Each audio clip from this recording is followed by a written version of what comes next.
will have to take my hat off for this one, because the road you see here is the road where my great-great-grandmother used to walk miles and miles and miles. I have a cousin who used to walk here with her, Conway and Omasila. There's lots of her daughters and her sons that used to walk with her.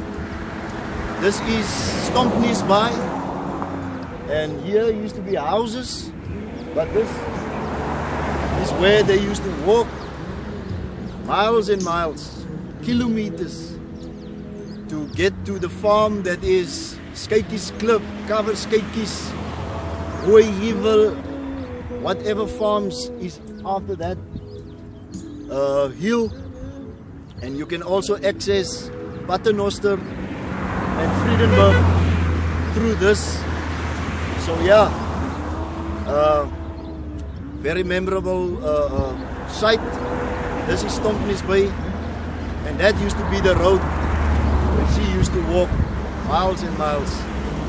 Thank you.